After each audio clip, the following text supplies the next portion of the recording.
Down the participation panel, and I can't see anyone. But if you are new, tell us who you are as you come along. I'm Councillor Kate Weller, the chairman of the Corporate Parenting Board. We've got David Webb. Has David Webb now joined us? Joined the meeting. Hello, David. Lovely to see you. Well, I can't actually see you, but lovely to know that you're here, and you'll pop up in a moment, I'm sure. Right, we'll get cracking, and anybody else can catch up as we go along, I'm sure. So welcome to everyone. Forgive me if I appear to be looking away from time to time, because I'm trying to skip between a number of screens at the moment. Matt, we don't have any apologies, do we? We do indeed, Councillor Weller. We have Elaine Okapakski, sorry, I'm not even pronouncing that right, too much coffee, from DPCC. We have Antonia Dixie from Participation People, Simon Fraser-Brown, who is the Service Manager for Dorset Council and Adolescent Service. And we've also just had an apology from the Hills, who are our foster care representatives. Right, okay, lovely. Thank you very much indeed. Thank you. Right.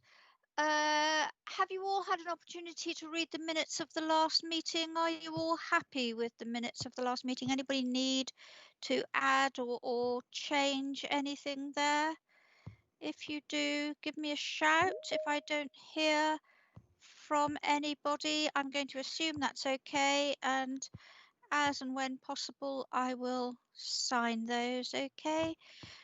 Hi, Kathy. Welcome. Welcome to everybody who's joining us. Hello, Hannah's now with us. Hi, Hannah. Right, declarations of interest. Do we have any declarations of interest? Again, please shout if you do. No? Right.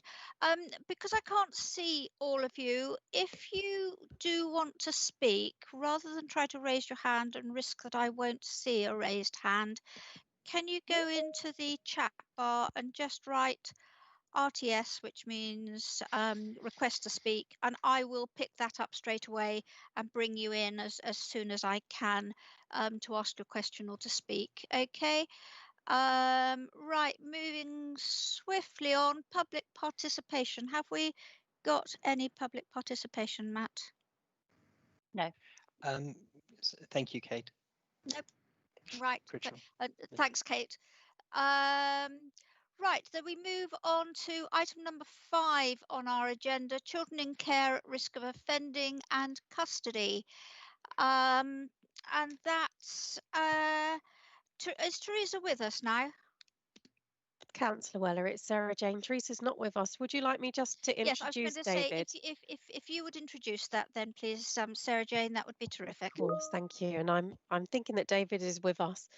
So David Webb, who's going to be speaking to you, is the service manager for the Youth Offending Service, a service which you'll be familiar with, spans both Dorset Council and Bournemouth, Christchurch and Poole. And what David's going to do is provide us with some updating information regarding our children in care, and information which I think you're going to find very helpful. So I'll hand over to David, if that's okay, Chair. That's lovely. Thank you very much. David. Thank you for the introduction. I've presented it, I've prepared a report which hopefully you've seen. Okay, David, I'm just going to interrupt you a second. Shall we all switch off our mics, because David is a little bit distorted, and if our mics go off, that might help his...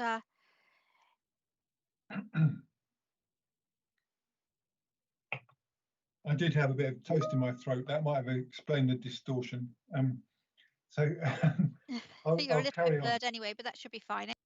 Okay. So what I thought I would do is just give an overview of my report, and then see if there's any questions or discussion to follow. So the overall picture is that we know that children in care are overrepresented in the youth justice system, and that's been a concern that's been addressed over a number of years and has led to some national reports, some of which I've mentioned in my introduction to my report, like Lord Laming's report. And there's data to show that not just children in care are more likely to enter the system, but also numbers of children in custody are disproportionately comprised of children who've been in care or care leavers. So that's the kind of national context. And locally, what we're trying to do is reduce the numbers of children in care entering the justice system, and then if they do enter the justice system, to reduce reoffending and obviously reduce progress through the system. So some of the measures we would look at would be numbers entering the system, and for those in the system, numbers going into custody. In 2016, some of you will be aware, we worked on a multi-agency basis with Dorset Police and Children's Social Care from what was then Dorset County Council, Bournemouth and Poole, and some other partners, to agree a protocol to reduce the criminalisation of children in care. The rationale was that children in care may be criminalised for behaviour where they live, which, if a child in a family did that, probably wouldn't involve the police being called, the criminal justice response following. So what we found prior to 2016 was that at times children's homes in Dorset and in Bournemouth had some good relations with local police and had some good practice, but that wasn't systematic and it didn't necessarily endure. So what we wanted to do was agree a standardised approach across the whole area. So we agreed a protocol, and then the group that developed the protocol have continued to meet ever since to monitor its implementation.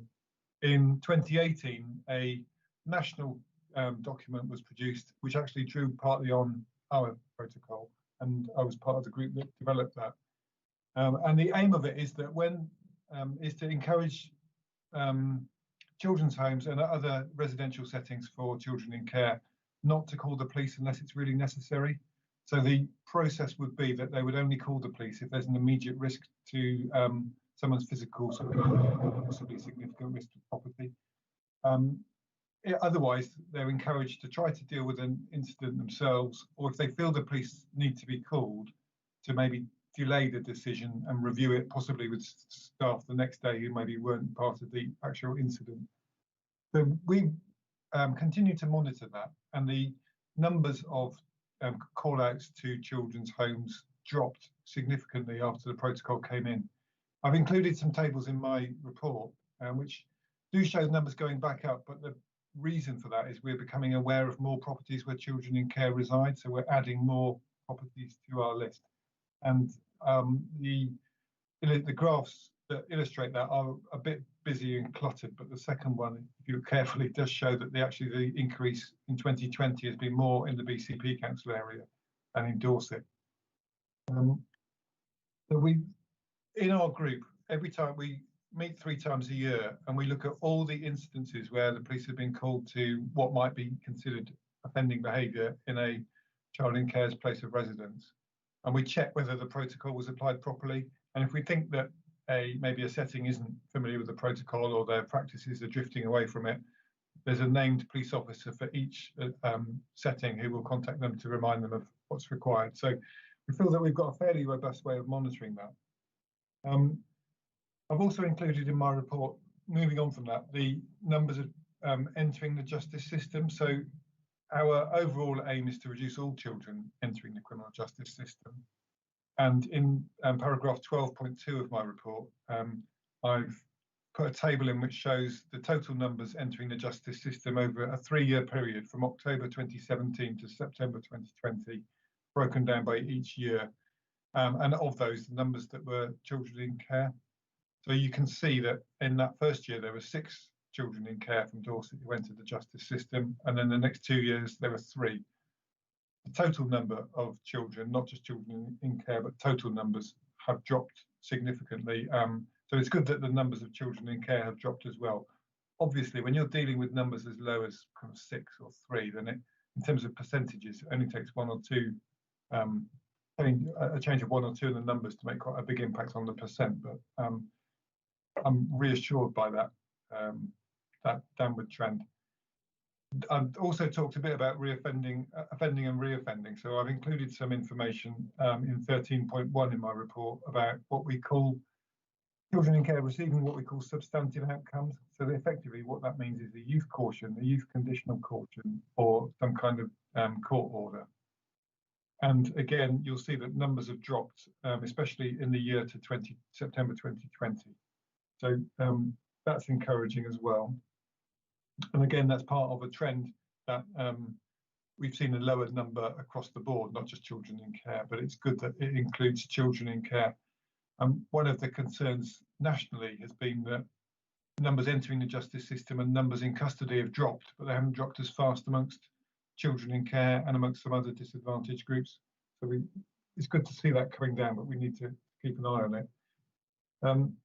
I've talked a bit about, in my report, about the way we work when we do have a child in care who enters the justice system and my service becomes involved with them.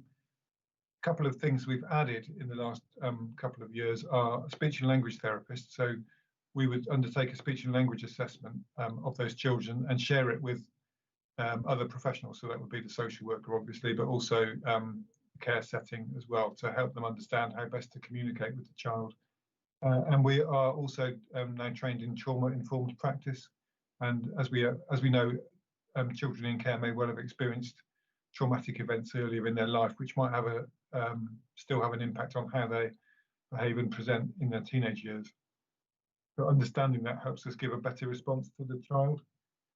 I've mentioned in my report custody, and I said at the start that nationally there's overrepresentation of children in care in custody.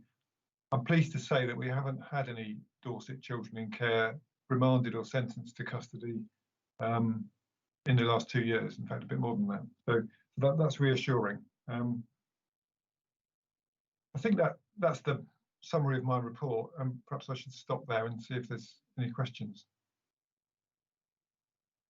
Thank you very much for that, David.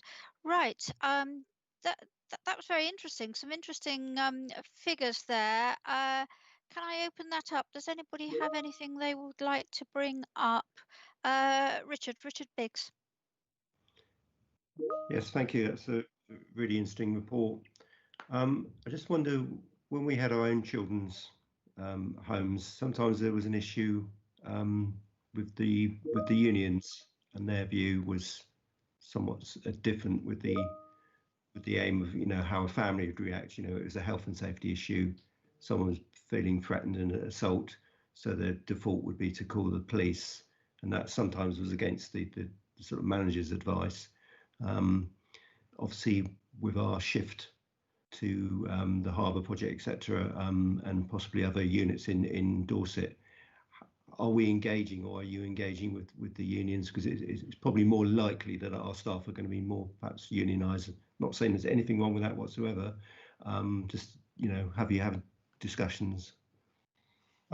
I can answer that partly, and Sarah Jane may want to add to it.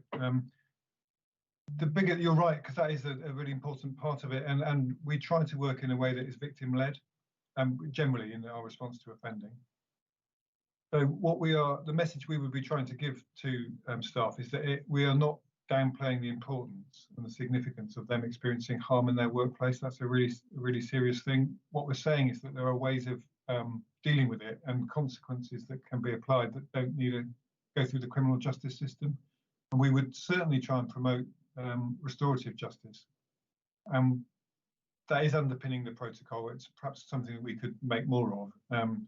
The idea would be that you'd want restorative approaches in the way that those homes operate, not just when you get a really serious incident, kind of wheeling out a restorative justice response, but as kind of embedded in the ethos of the institution, that when there's harm, it can be repaired, and we need to understand how the harmed party feels and what can be done to repair the harm. And with the Harbour project, I know that restorative approaches are a key part of the ethos for the workforce, and our practice manager in the youth offending team, who leads our work on restorative justice, is going to do some work with that workforce on embedding restorative approaches. So I think that addresses I hope that's our kind of response to recognising the importance of staff feeling safe and feeling that they're cared for by their employer, maybe without using a criminal route. But I realise I haven't explicitly addressed the question about negotiating with the unions. No, I think that's very useful. Thank you. Thank you. I've got Andrew Kirby, Stella Jones, and then Ryan Holloway. So, Andrew. Hello, thank you, Chair. Evening, and hello, David. Good to see you safe and well. Always a bonus in these times. So, I think one of the point of clarity. So obviously many of our children live outside of Dorset. So, I think my question to you is, how do we ensure that the children outside of Dorset aren't being unnecessarily criminalised? And then actually, there's a second part to my question, really. And you mentioned that that we're continuously adding properties where we've got where we've got children and that they're becoming known to you. So I think my question's also around the figures. Are the figures Dorset children? Are the figures Dorset children in care, or are the figures relate to children in care in Dorset? Do you see what I'm saying? I do, yes. Yeah. So for the first part, I did it as I finished speaking at the start. I thought maybe I should have mentioned that, so I'm glad you've raised it. In theory, the protocol applies to our children that are placed out of area. And the National Concordat, which came in 2018, was aimed at trying to establish more consistency across different areas. But I don't think it works that well. So it really depends on the approach of the local police. So we obviously work closely with Dorset Police, and they really signed up to this. And we've got some particular colleagues in the police who really support this and make it work. We haven't got that direct contact with police forces elsewhere, and we do sometimes see children in care, Dorset children in care placed elsewhere receiving a justice outcome, and we think, well, if that had happened in Dorset, I don't think they would have got a youth caution or been taken to court. So there is so we've added our placement commissioners to our multi-agency group so that they can try to have I suppose a better understanding of the protocol and be more proactive about how they monitor that when they're agreeing a contract for a child to be placed in a setting outside of our local area. But there is still a limit to how much we can directly influence it. And the second part of your question was about the figures locally. So they relate to children in care living in Dorset and BCP. So it may be that they are a child in care from Dorset or from Bournemouth, Christchurch and Poole, but it could potentially be, although to be honest, it's fairly rare that it's a child from another local authority placed here. Right. Check. Is that okay, Andrew? Do you want more? Yeah, no, just purely then. So do we have the figures then for our children in care outside of Dorset? We do, and it's possible I could interrogate the data a bit more closely. So some of that total number of children receiving a substantive outcome would include children who are placed out of area. So I haven't. I think that would be really useful because I know there's quite a large cohort of them to see if because it's quite possible that they may be involved in the judicial system. So yeah, it's fine. I think my challenge is that we just need to ensure that our commissioning is right and that we insist. I don't know if we can do that or not, that they follow our policies, but I think and in theory we have case responsibility for children in care from Dorset, even if they live somewhere else. In practice, occasionally we find out later that they've received a justice outcome and been dealt with in, say, Wiltshire or Hampshire. Obviously, the kind of policy move to bring our children back to residing in Dorset will help with this issue.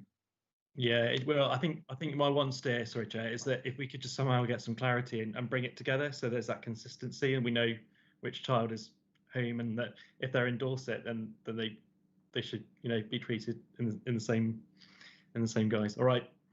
Yep.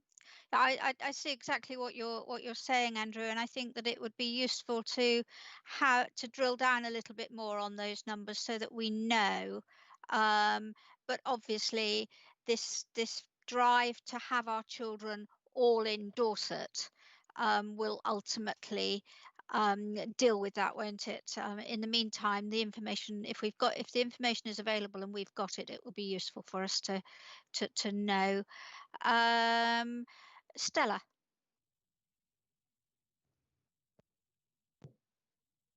You're on mute, Stella. I thought I'd unmute. Yeah. It's good that the protocol is working well, or better, and we've got the speech and language people involved and psychiatrists. I just wondered about the 3 people who are in the justice system and any others that may be. court proceedings are being held up at the moment. Is this causing a problem for those youngsters? You're right. The kind of speed of the justice system was a problem before the pandemic and has obviously been exacerbated by it. Locally, after the lockdown the first lockdown last year, when courts were shut for about three months or so, we did have a backlog, which was delaying things. The backlog has been cleared locally. So we are seeing children charged with a offence and then given a court date 14 or 28 days later. So it has been a problem, but it appears to be resolving now. That's good. Thank you. Thank you. Ryan Holloway, Councillor Holloway. Thank you, Madam Chair. Just regarding going back to the graphs there, David, in regard to offences, is that data that you've provided us, is that figures for the entire Dorset County, or is that just Dorset alone, or does it include BCP figures as well? I've tried to only provide Dorset figures if I can. So I think you're talking about the offences charts in the offences 13.4. Yes, sorry, I should have been a bit more clarity there, but yeah, no, it's the offences chart. So that's Dorset children, not BCP children. Right. Okay. I say I do, as Councillor Stella Jones, I do welcome obviously bringing obviously speech and psychiatrists focus involved in that as well. I think that is good news. That is as well. But I just wanted some clarity over those graphs, because I just wasn't sure if that included children in BCP area as well. Yeah, it does. I realised with those graphs, the kind of key to them misses out the most recent year, which is shown in pink. And amongst those, there's a few instances of breaches of statutory order. So one of the things we've noted at times with children in care is we need skilled work to engage them. And if a child on a court order repeatedly fails to comply, so for example, fails to attend scheduled appointments, then we get to a point when we need to return them to court for breaching their order. So those numbers are kind of, to me, reassuringly low. That suggests we're engaging them, but we're still reviewing that and thinking, is there more we can do to make sure that we engage the child? Because often if that hasn't worked, we need to look at what we've done rather than holding the child responsible. Yeah. Okay, thank you. Thank you. Councillor Parry. Thank you, Chairman. David, have you seen any changes in the attitude of the police towards their use of restraint on children in care? And in particular, has there been any changes of the use or potential use of tasers? Are children in care more likely than their peers to be subject to these sorts of uses of restraint? To be candid, I'm not sure that I could answer that accurately. They haven't been made aware of significant use of. Well, I don't think I can recall being informed about the use of tasers or concern about restraint. In the past, we have, when I've analysed some of the offending by children in care, but also other children, it isn't unusual for an interaction between a police officer and a child about to lead to the reason for the interaction not proceeding, but the interaction itself becoming an offence. So the police officer stops the child for something, that doesn't turn out to be an offence, but the interaction is such that it ends up with the child being charged or cautioned for assaulting a police officer or obstructing a police officer. And so it can become quite heated. And the more our police are aware of speech and language needs, trauma history, and so on, and how that might inform the way a child responds to an authority figure confronting them, the better. So I think we've still got more work to do on that. Thank you. Thank you. Sarah Jane, you wanted to come in?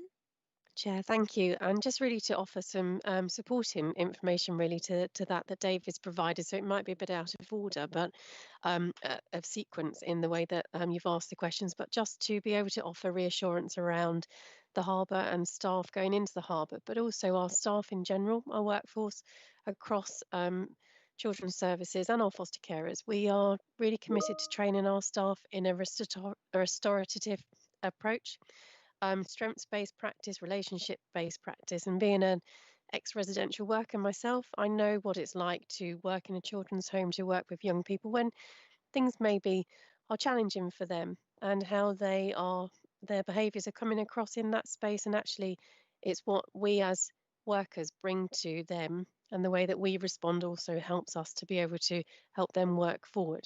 And I think working with David and his team as well, we're able to really identify those restorative approaches are really successful. But it's us equipping our staff to have the best resources that they have, the best training, the best support, to be able to really support young people. So Councillor Biggs, your question around conversations with the unions, we're absolutely talking to our workforce and unions and everyone really about how we make those approaches. And a really good question from Councillor Kirby regarding our children who aren't living in Dorset. And quite right, we really want to bring all of our children home, and that's absolutely what our plan of direction is. But as David says, when children are out of county, and one of our challenges is that we don't always get information as quickly as we'd want to.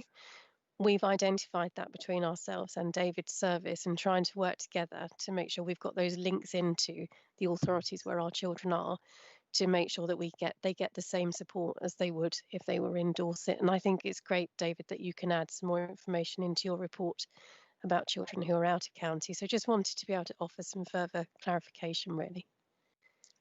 Thank you for that, Sarah Jane. I've got Councillor Cathy Lugg, and then Andrew, you want to come back in. Andrew Kirby. Councillor Lugg. Hi, I just wanted to ask how the foster parents have reacted to this policy. They get into quite desperate situations with young people, and being told that they shouldn't call the police might present something of a problem to them.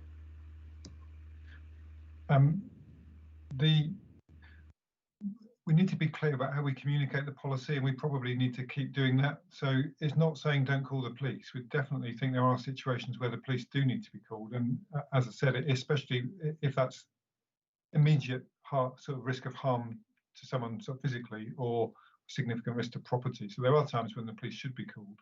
In my experience, I think foster carers are really skilled at dealing with a lot of these potential conflict situations without involving the police. And where we have seen a child come to our attention, so go through the justice system and come to my service for an offence in a foster setting, it's often actually not for a violent or damage type offence, but maybe for theft. So I can think of examples of using a foster carer's credit card, for example. But even then, we can still work restoratively, and the foster carers sometimes say, I don't particularly want the child to get a criminal record for this, but I do want them to understand the impact and to change their behaviour. So we can try to really sort of think creatively, but definitely recognising there should be safety for the foster carers and consequences for the child. Thank you. Thank you.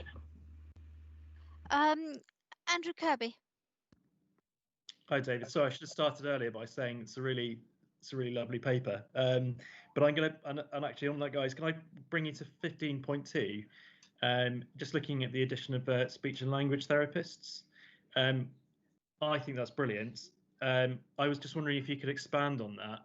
I think, you know, it's part of the challenge is what are we doing to ensure that we're identifying those children with additional needs early, and are we sharing that work with things like in the educational sector with our schools?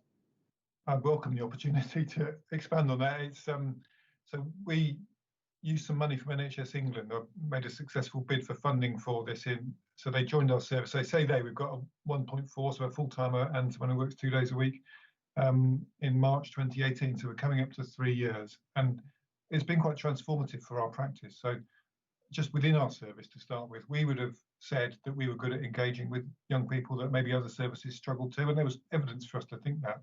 But we've really understood much better since those colleagues have joined our team the specific language and communication issues that a lot of the young people experience. And as my report says, they are assessing all young people that receive a court order and all young people that receive a second out-of-court disposal, plus others that get recommended to them. And the reason we ask them to assess everyone is that relying on a kind of screening by another professional to think that a speech and language assessment might be needed has been shown to miss lots of the young people that have speech, language and communication needs. So assessing everyone has led them to identify that 80% have got some level of need and 30% have got developmental language disorder, which is a really significant impairment. And in most cases, as you were hinting, I think, those deficits have not been identified in the education system.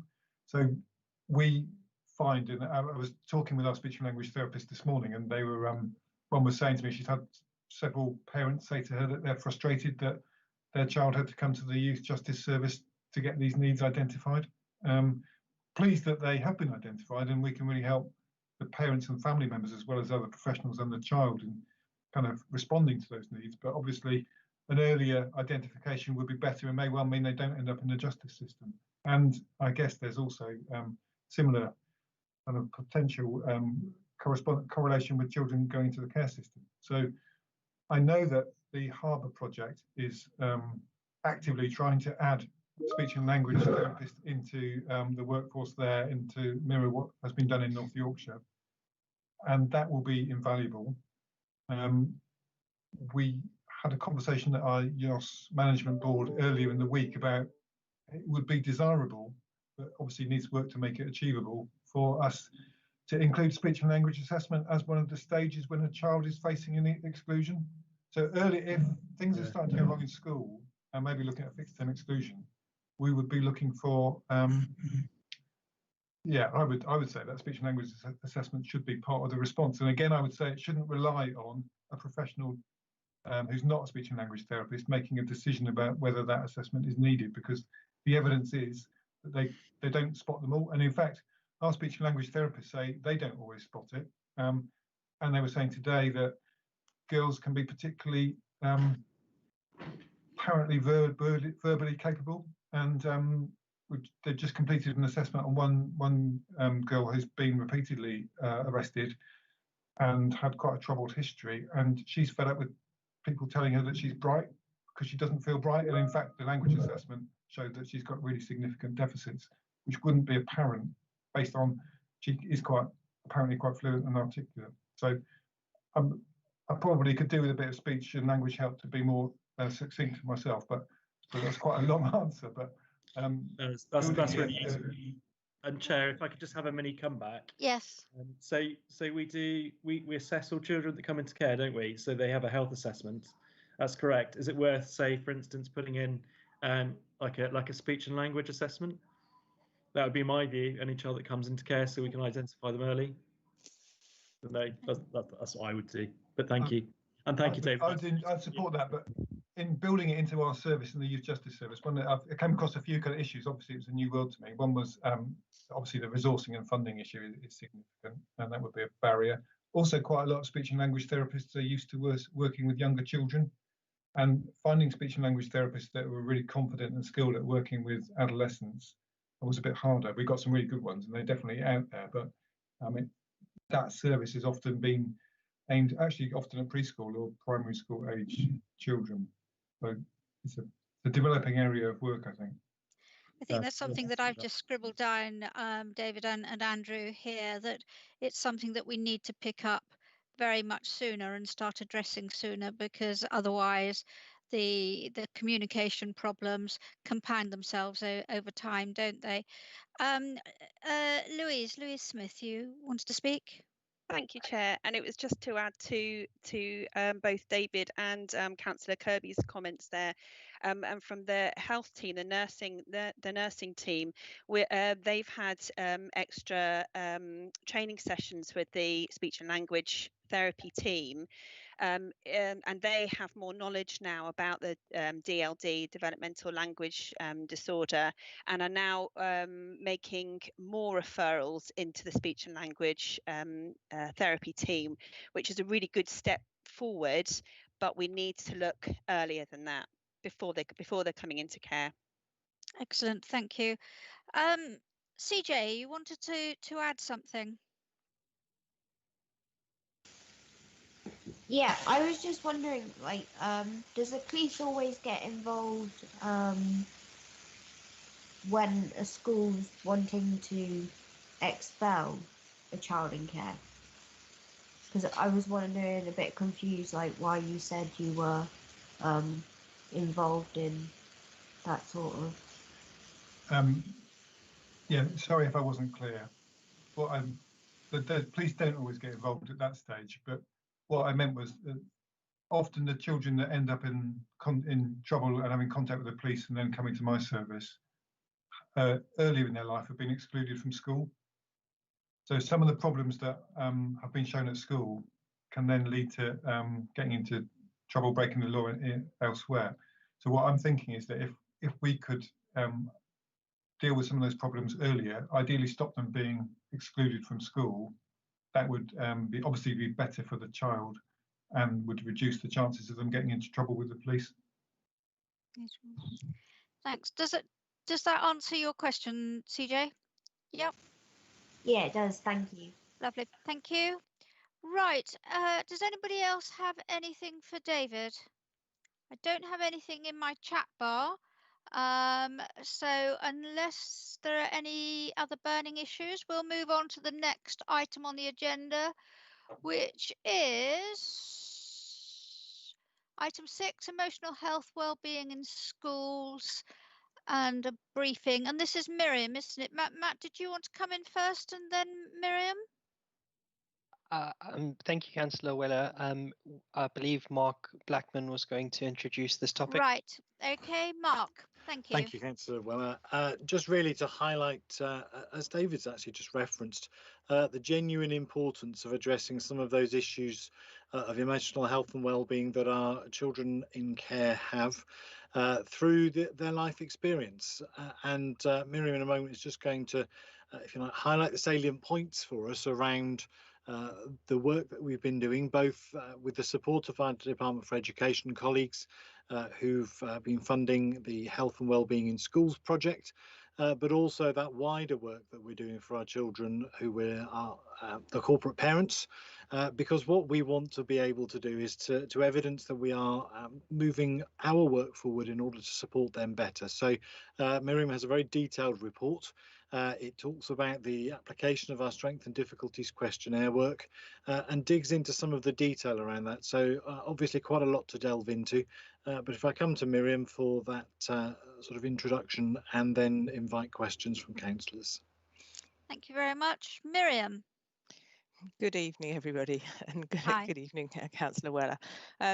Yes, and no apologies actually for the length of the report. It is quite a long report, but what that demonstrates is actually the complexity of emotional well-being and mental health of children in care. And it's not simple, it's not straightforward.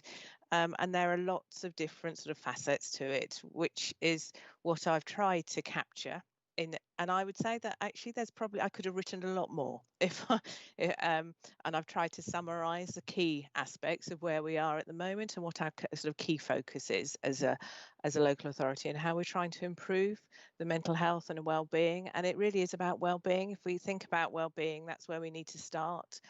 And why is it important is in children in care, we know will have had life experiences which will have had an impact on their well-being, and that's why they're in care. And nationally, we know that about half the population of children in care have a diagnosable mental health condition.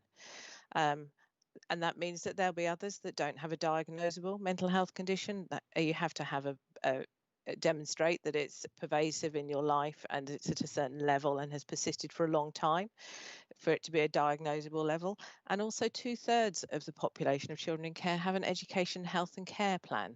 So that's a significant level that have special educational needs. And one of the categories of our education, health and care plan is social, emotional and mental health. So that's an area of need when we're looking at special educational needs.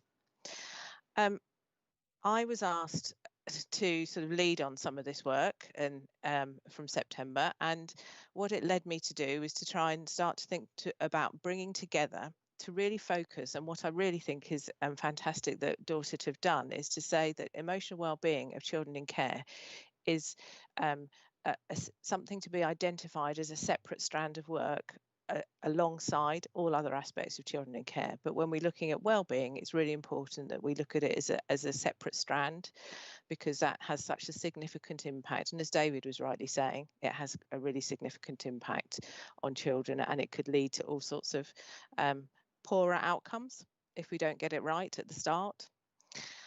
So at the outset, we started to look at the different services. So when I go through I'm going to sort of just summarise some of the bits of my report, really. So starting to look and work at, and I love the bird that CJ just had on her on your head.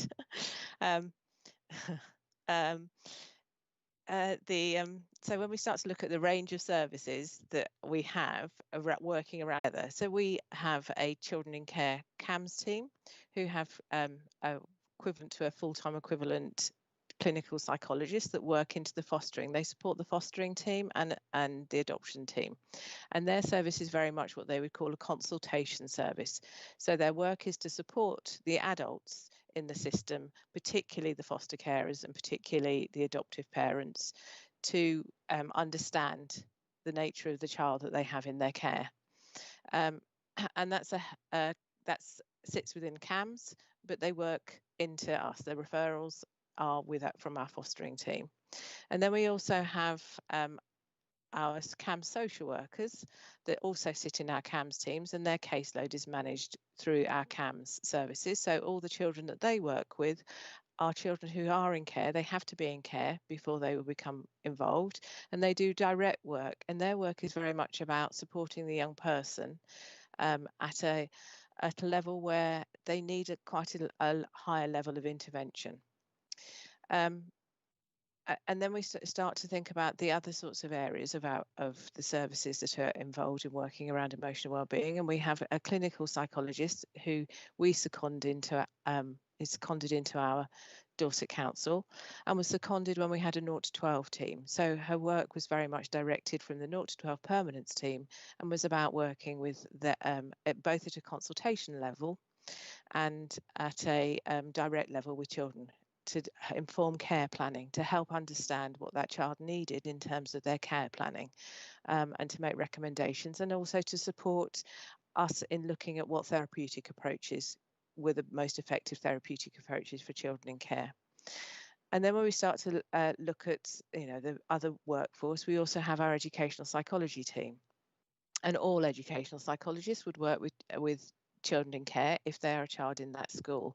And we have one psychologist who has some dedicated time to work with our virtual school, and to also work alongside developing practice and skills in the workforce, and is working with our harbour service at the moment as well. So we have 2 psychologists who are providing some support to the harbour service as it develops, before we go to appointing a full-time psychologist to sit within that team and be embedded in that team. So when we started to look at those different services, and we also have our children care nurses and the healthcare team, and we have a wellbeing practitioner in that team, and the wellbeing practitioner works at the earlier level prior to, say, our CAMS work, and has had a lot of training in early psychological interventions, and our healthcare nurses also have some support and do have work with children in care about their well-being. And the most important, a one team approach, even though we might be sitting in different agencies, we have a one team approach and a pathway that sits consistently to look at actually who is the best person, who's the best practitioner. And the most important thing is to think about what that young person wants. So what we've been looking at is a number of the recommendations made by some expert reports, and what they have done is really look at the voice of the young person and think about what the young person wants, not always going straight in thinking it's a big problem. Actually, young people don't want us saying, oh, that's a huge problem and you need loads of intervention. They want us to be actually working with them at different levels. And thinking about that subjective well-being has different aspects to it. So there's the subjective aspect, which is the view of the young person's own view of their well-being. And then we can do objective measures, and that then leads us on to things like the Strengths and Difficulties Questionnaire. And I've put some detail in my report about the Strengths and Difficulties Questionnaire, which is we report on that on an annual basis. So all children in care we are meant to take a measure of their well-being, and that's the government has asked us to use the Strengths and Difficulties Questionnaire, which is a simple questionnaire. It's a behavioural questionnaire, really, and it looks at different aspects of behaviour, which they then start to think that identifies things around emotional symptoms, conduct problems, hyperactivity, prosocial behaviours, and peer relationships. And by asking the foster carer to complete that questionnaire and also to complete some impact measure questions, it helps us to identify what level of need, mental health need there is in being indicated in that population. At the moment, we as a local authority, our completion rate is not great, and it seems to be going down. And I think, having done some trying to understand that, I think we have started to recognise that a lot of our workforce don't recognise the difference that our Strengths and Difficulties Questionnaire can make. They don't understand it fully. And so what we've done is work really hard at pulling together a joint agency way of working using the Strengths and Difficulties Questionnaire and using it right at the outset. So not waiting till child in care has been in care for 12 months, but starting gathering that evidence at the beginning when a child comes into care, starting to look at those wellbeing measures. We have to use the Strengths and Difficulties Questionnaire at the 12-month point, so let's use it earlier. And let's take a measure then at 12 months again to see what difference we've made. So it has, by coming into care, has the support made a difference in the right direction. Because it also, what it should help us to do is to identify what intervention might be needed early and the support that we can put in place early. And that could be simple things, can be small things, but also starts to unpick exactly what David was saying. It can help us also start to think about, are there some other things going on here? Is there indication here that there's some language difficulties? And so we're doing some work with our workforce to train them in using the Strengths and Difficulties Questionnaire, and also with our healthcare professionals to support them in understanding that Strengths and Difficulties Questionnaire, and also improving their understanding by having consultations when a child has when they've completed a Strengths and Difficulties Questionnaire, having a consultation with an educational psychologist in that same area to start to ask questions. What does it tell us about that child? We're also doing some work on trying to develop some other measures to assist alongside the Strengths and Difficulties Questionnaire. The reports, the expert witness report, recommends that the Strengths and Difficulties Questionnaire, as I've said, is a good starting point, but it doesn't give you a full picture. It's a behavioural measure, and it doesn't give you the feelings, the aspects, the child's feelings, their view of their own well-being, which, as I've said, is really important. And it doesn't necessarily give you other emotional aspects of that child. It's not a trauma, doesn't give you the sort of response to trauma.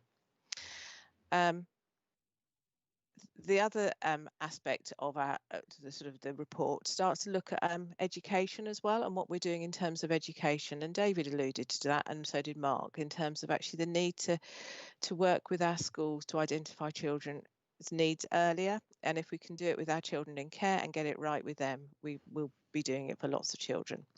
And so we've been doing some work with the virtual school, and our educational psychology service are now beginning to lead on this. We've and with an organisation with Kate Cairns Associates, who did some training, and the Reese project, the Reese Centre, which is a research centre at Oxford University and funded by Alex Timpson. The research is funded by the Timpson Research Project. wanted to really look at what impact attachment aware approaches had on changing practice in schools. Really looking at, does it change relationship-based approaches? Does it make a difference in schools? We've had 30 schools, so we started in 2018 with this intervention, and it starts with training, whole school approach training, because it's about changing the system. And our educational psychology service are leading on pulling together what we call a network of practice, and then using that to build on that to support all the schools, because every school has a link educational psychologist, and we're building the capacity in our team to be able to do that. And we're very fortunate in Dorset to be increasing the numbers of our educational psychologists. We currently have 13 full-time equivalents, and we are fortunate to have some more joining us within this next academic year. Miriam, if I could dive in there. Yeah. I think thank you for that. I think what you've painted for us is a really clear picture, both in the report and in the narrative that you've given, that we are taking conspicuous care over not just our children in care, but that wider cohort of young people through the locality response that we've put in, but also in terms of the real digging into the detail, the other research pieces that are funded externally, and the support for our schools that is funded externally. So it's a system change piece that we've been talking about, and we now have really strong evidence that we are making an impact. And I wonder, Councillor, if it's appropriate to come to questions from colleagues in the room. Thank you, Mark. Yes. I think the report was excellent. Thank you very much, Miriam, and some great content there. I've got a list of people wanting to speak. Can I jump in myself first, whilst I remember as much as anything else? You spoke about the strength and difficulties questionnaire at 12 months and bringing one forward a little sooner to try to up that rate. Is it too soon to make any assessment at how that's improved things? So by doing it earlier, I understand what you're saying. So the recommendation, so what we want to do is take a baseline. So by using the strengths and difficulties questionnaire as a child comes into care, recognising that foster carer, so we would ask the parent as well, but we recognise that, you know, some parents, if their child is being taken into care, will be very reluctant to complete a questionnaire. But asking our foster carers to do that when they come into care, to take a baseline, and then at 3 months to take another shot, and then the next one would be in the 12 months. So doing a real kind of progressive measure of looking at how is this changing. Thank you. I think that's early days is the answer, Kate. Just, you know, more to come on that. Yes, right. That's fine. It's good that we're addressing that. That's good. Right, Councillor Holloway, Ryan. Thank you, Madam Chair. You have kind of pretty much asked a similar question. Sorry. Ask really, but no, Miriam, thank you for your report. Very good report, and kind of reiterate what Councillor Weller's just said. You know, it is good that we are looking at the SGDQ assessment. Sorry, got the wrong teeth in. But no, I am pleased that we are addressing and looking at that, because obviously that, as you know, that figure has declined since April by nearly 20%. So that to me was a little bit worrying. It was when I was obviously looking at those figures. But obviously, as you explained in your report, you know, we are looking at it. That's good. And obviously, you know, I welcome certainly, you know, that you are bringing in more training for that, and obviously trying to help understand as to, you know, why those figures are like that, and obviously, you know, improvement on that is certainly welcoming news. So thank you for that. Thank you. Thanks, Ryan. Andrew Kirby. Yeah, thank you, Chair. I sense a bit of a theme coming along now. So, Miriam, that was amazing. It was really lovely, which is brilliant, and I have very little to say on it. But going back to the SDQ scores, we know full well that Dorset, that our children in care have lower SDQ scores than nationally. So I think which may indicate actually that our children are unhappy and that they are sad. So I think my challenge is, why are our children potentially sadder than in Dorset than they are nationally? Sorry, it's a bit of an awful. That was a bit of an awful one, wasn't it? Sorry. No, well, no, it's an interesting. My hypothesis is kind of because we're not completing them fully on all our children in care, that when we are doing it, it's when there's a problem. So the strengths and difficulties questionnaire we're getting back they're inflated, yes, and they are. You're right. You know, they're a high score, which puts them in the higher range, and therefore they're a higher risk of having mental health difficulties or needing intervention and difficulties. So I would, argue that actually some of that would indicate that we haven't got it right in terms of that measure. We're not measuring the full cohort properly to get it to be able to really think about, are we intervening properly? I hope that answered some of your question. Thanks very much. Kate, I wonder whether Teresa wanted to respond. Yes, I was just going to say the same thing. Teresa, did you want to come in at that point? If I may, if it's not bumping other people, I'd be very grateful. And Councillor Kirby, thank you for a stellar question, because that is the key issue for us, really. What we've got to be absolutely certain of is that this is a really important process, and we've got to get the process right, absolutely. And Miriam's paper details really clearly how we're doing that. And I think Miriam's hypothesis is accurate in terms of if you only ask people who are in crisis how they're feeling, you're going to get a particular distortion. But I'm afraid I also think that actually some of our children are sadder than other children. And I think it's a very sad story because it's our story. They're too far away from home. There's too many of them in residential care, and there's too many of them that therefore are not having contact with their important people and places. And so I think that all of those things are right, and I think it's important that we hold that complexity so we understand that actually our children are sadder. We've got to do more with that sadness and hold on to it. But Miriam's also absolutely right that it is about we have only been using it in crisis, and now we'll be using it more consistently to make sure that we've got a really good benchmark. But thank you for a great question. Thanks very much for that, Teresa. Sorry, I've lost my place. Kathy. Councillor Lugg? Chair, yep. Going on to the clinical psychologist's report, how do we measure what positive effect this is having on a child?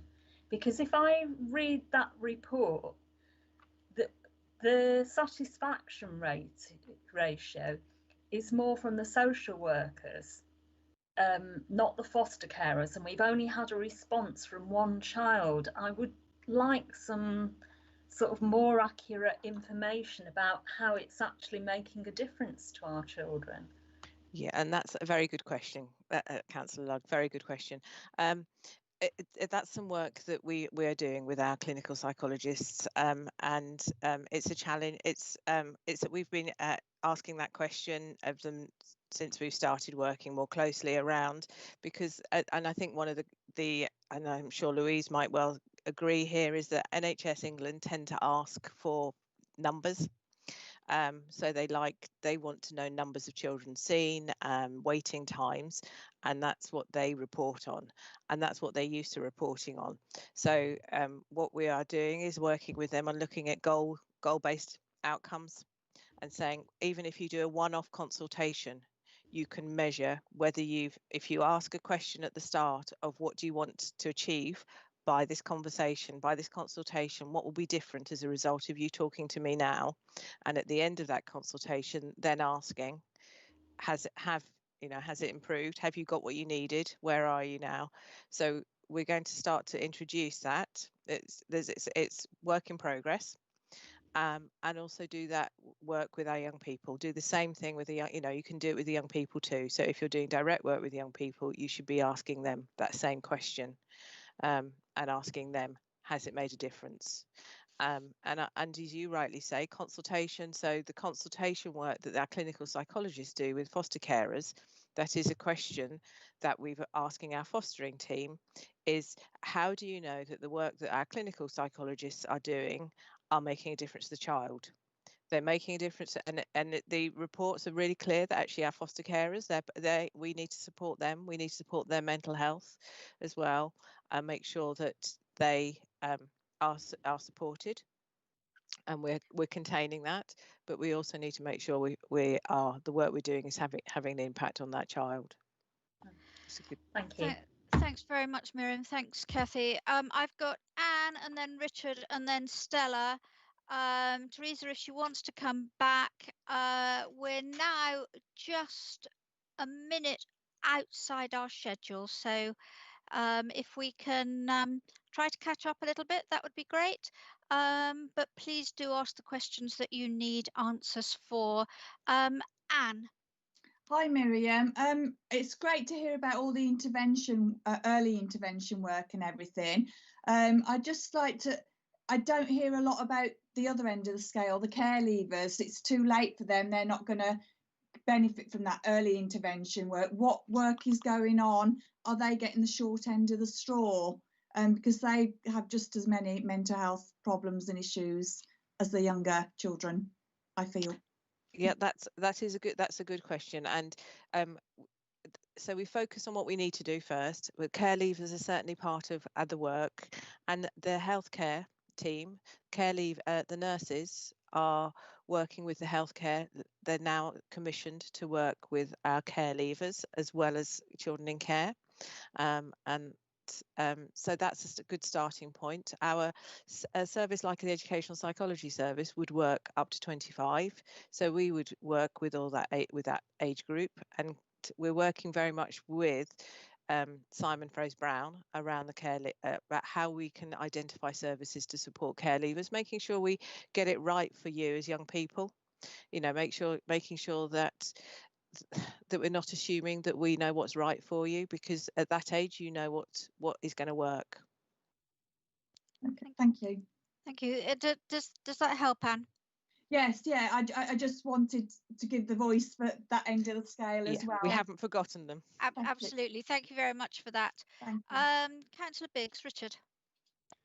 Yeah, we've heard an awful lot about the process, a lot of the theory behind it, the work that's being done. I think as a corporate parenting board, and perhaps to pick up on what Kathy Lugg said to some extent, we've got to cut through that. We've got to see what the benefit is and the results and how that's going to be shown to us. That's great, but we're not academics. Well, I'm not anyway. We really want to know how we're going to measure that success. Is it just going to be, that one measure of happiness? There needs to be something more than that for us to sort of get those non-tangible benefits. How are you going to, I suppose, show those surveys and the detail to us in a way that we can actually measure success over a matter of years? Obviously, it's not something that's done overnight. Thank you. And you're right, and I accept that completely, that we haven't in terms of my report, there's a lot of detail in it, but there's not loads of figures actually in terms of impact, and that is something. So what we're looking at is what things make it, if we're measuring well-being, what are the things that we would need to draw on? So it would be our things like fixed term exclusions, attainment, permanence. If a child belongs and they feel like they belong, which is a really good sign of well-being, then they will stay in that home. Those links are really important when we're measuring. So what we need to do is draw those links to those things and make sure we are reporting on those, as well as reporting on specific other aspects around well-being. We're pulling together a reporting framework to be able to try and say these are the things that we need to measure in order to be able to present to you, as you say, as a parent. If we were parents, what would we want to see that's different for this child? And that's what we need to be thinking about as a parent. How will I know my child is okay? How will I know they're better? How will I know that they've got the right service? Thanks, Miriam. Councillor Jones. Stella.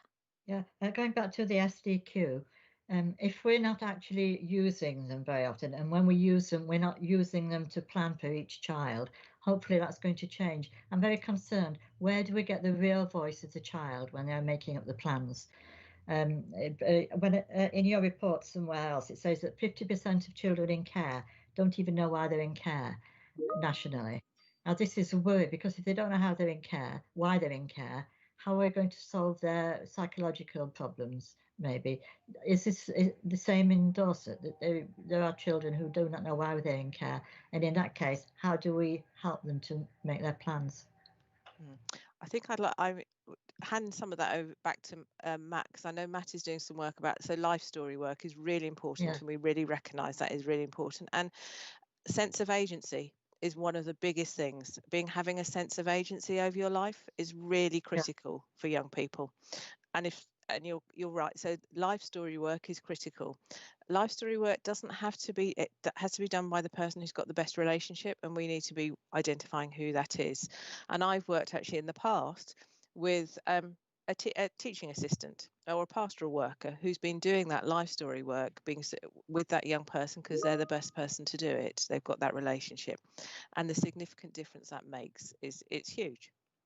I know Matt's been doing some work around life story work. I don't know whether, Matt, you want to come in. Matt, did you want to come in there? Thank you. Only just to add, absolutely, this is about relationships and having the right people in place. We've looked at our new structure, that the moving of social workers is less. So, our children are building those relationships with their social worker, with their foster carers. Later on, we'll discuss some of our permanency rates. So all of those are contributing factors to really our children getting to know us and us getting to know them, and really getting them to understand their journey with us, and we're very much alongside them. So there's a lot more work to come, and we continue to work towards it. It's not perfect, but we have definitely got a strengthening services plan that will get us there. I just wanted to add that. I know we push for time, but thank you. Yeah, that's good. Thank you very much. Teresa, you wanted to come back in? Yes, thank you. Because again, a really important debate and discussion. So we do hear children's voices in a range of ways.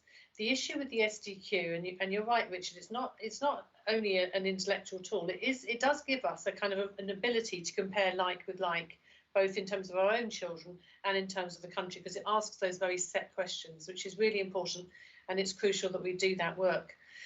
But actually, we hear our children's voices in a range of ways. And I just saw a beautiful letter from one of our young people about one of our social workers, talking about how that young social worker, it was actually feedback for her portfolio as part of her assessed year as a newly qualified social worker. Lovely, lovely report in terms of how that young person had felt held and supported by their social worker. But one of the big indications for us, and we're looking at working up our impact outcomes at the moment, and the big impact for us is, if young people throughout their time with us in care are feel supported and have their emotional well-being taken care of, they'll actually be able to form loving relationships. We don't talk about love a lot in this business, but we need to talk about it more. We need to really edge towards having loving relationships in the care that we provide, and looking for loving relationships in our young people's future. Yes, they'll also be able to be more successful in work and education and training. Yes, they'll also have better health outcomes, because the two are really, physical health outcomes are really closely linked. So we will absolutely look at all of those, but we'll also begin to talk much more about being able to maintain loving, caring relationships. Thank you.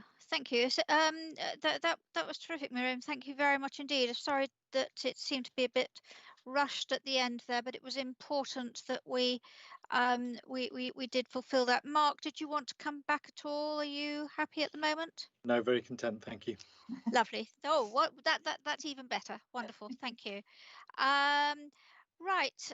Item 7. Claire, are you there still? I saw you a few moments ago. Claire Shields. Hi everybody. Thank you, Councillor Weather. Just wanted to introduce a really important report which went to Cabinet this week as well, and Stuart's going to talk us through, give us an overview of some of the detail.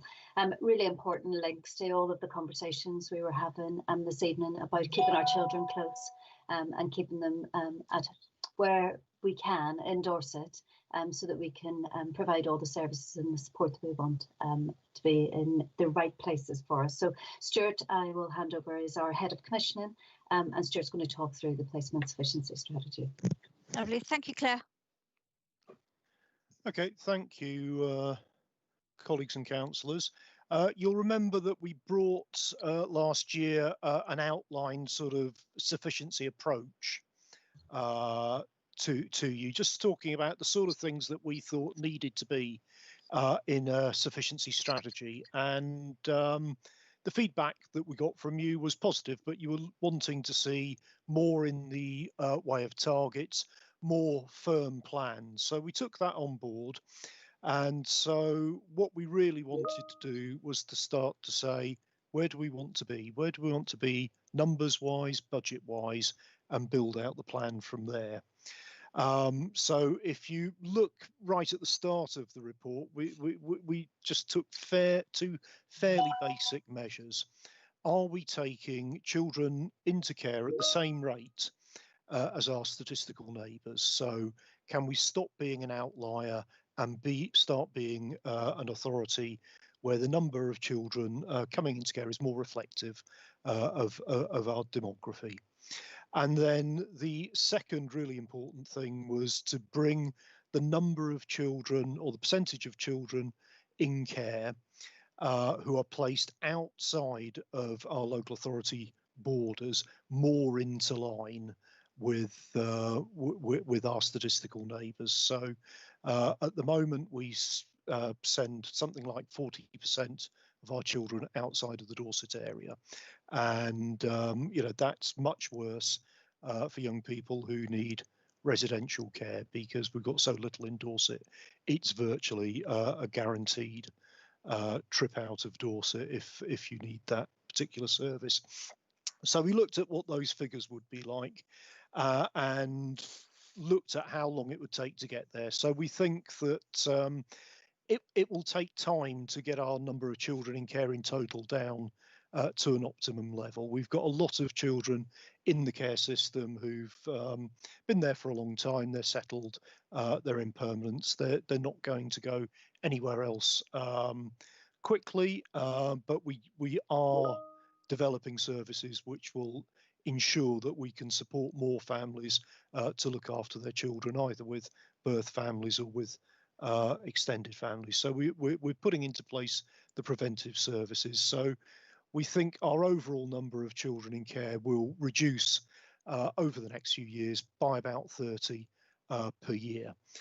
But in terms of what would we need to do in Dorset to start enabling more of our children to live in Dorset if they live in care, we think that in the next year we'll need 50 extra placements in Dorset. So we've broken that down. We've looked at what we know is in the pipeline in terms of children's homes places that either we're building ourselves or where we're in conversations with providers in the private sector to run children's homes for us. So we've got a figure there that we think we can get between 25 and 30 beds by the end of the year. We've got a target that we've put in there by the end of next financial year for additional fostering places for children in Dorset, and we've also put in a target for additional fostering places with independent providers. And that's an important one for us, because there are a lot of foster carers in Dorset who are looking after children who don't come from Dorset. So if we and other local authorities are trying to make more sense of that and look after our children, you know, where they come from, then we should be trying to get more access to those foster carers in Dorset. So those were the sort of headline figures. Where do we need to go overall in terms of the number of children in care, and what are we going to set ourselves as targets for the particular sorts of additional places that we're going to get? And then the other thing that we've been looking at is older teenagers, some of whom live in what's called unregulated provision. So this might be supported housing or hostel type accommodation. We've got quite a large number there. We've probably got too many 16 and 17-year-olds in that sort of accommodation, but there are probably still some young people for whom that's the right fit. But we've got to do something about the numbers there.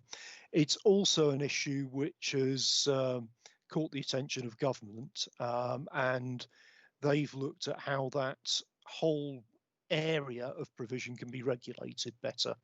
You know, a lot of supported housing at the moment is unregulated, but that's fine because it's adults living there with minimal support needs. Perhaps they need somebody coming around to sort of talk about bills or with advice about managing their home.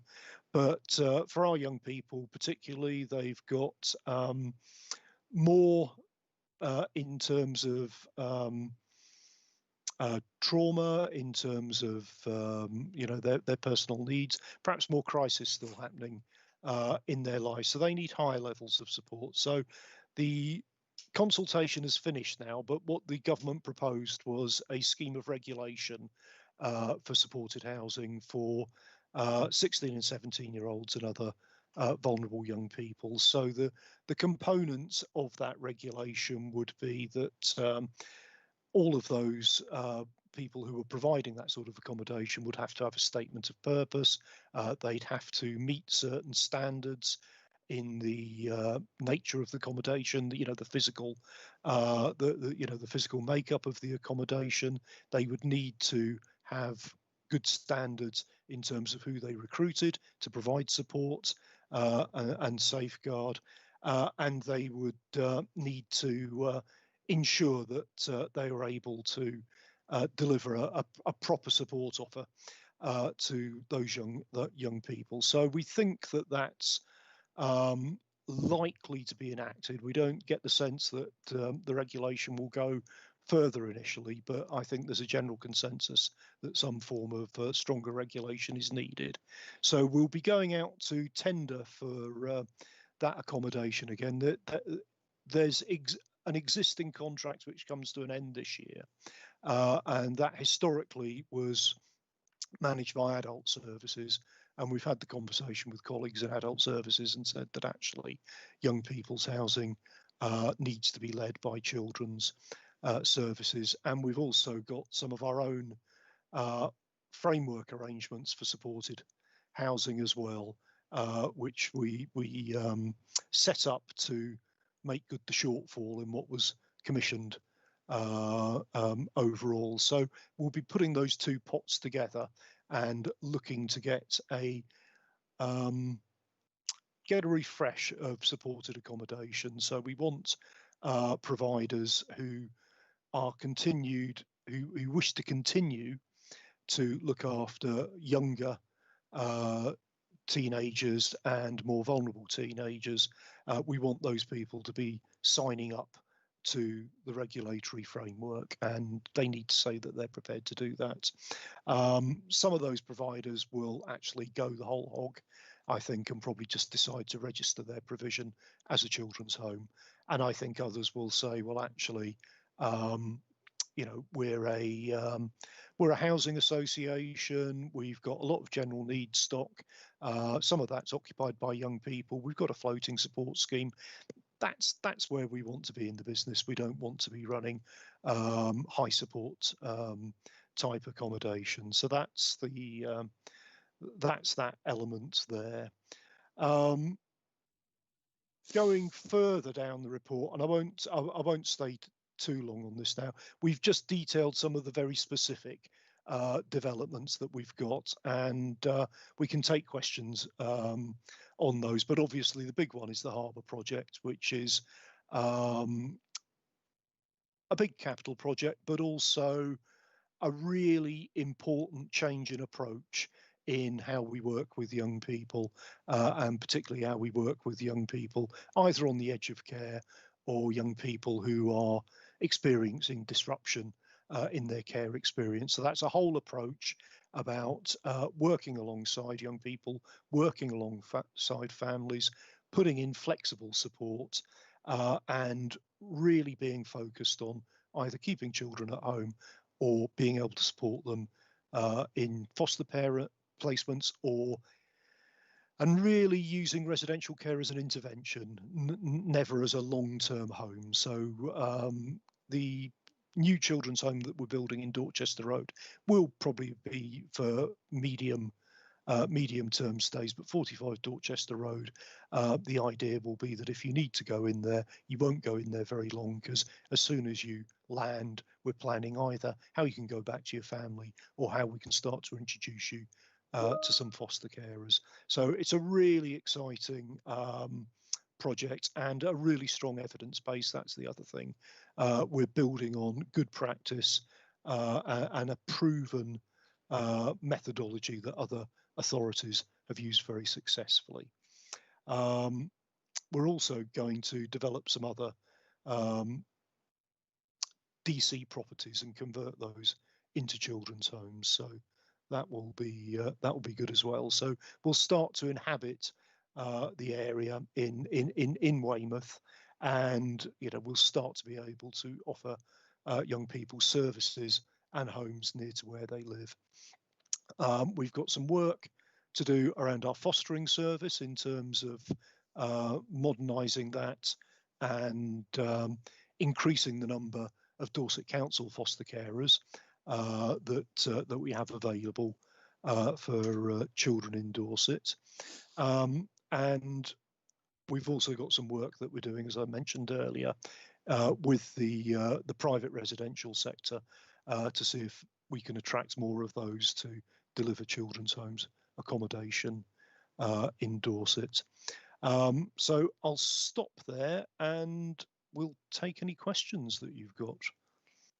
Thank you, Stuart. That's very interesting. For me, that throws up far more questions than than we could possibly go through at this stage, I think. And I think that a pattern that's arising is that we have far too much on our agendas to properly drill down to the answers that we want ever. And I think that that's something that clearly I'm going to have to discuss with Matt and Sarah Jane and Teresa at some time, I'm afraid. Sorry, don't frown at me, but I think that there are certainly questions there. Just the statement that, or the idea that a 16-year-old can live with minimal adult intervention fills me with horror, to be honest, because even the most self-sufficient and mature 16-year-old needs a huge amount of support, both mentally and socially and in every other way. So there are lots of questions there, but I have other people who I'm sure will ask those questions much more astutely than I will. So I've got CJ first and then Councillor Jones. CJ. But I was wondering, when you said that children are, I think you said that children aren't, that are, sorry, oh, how do you say it?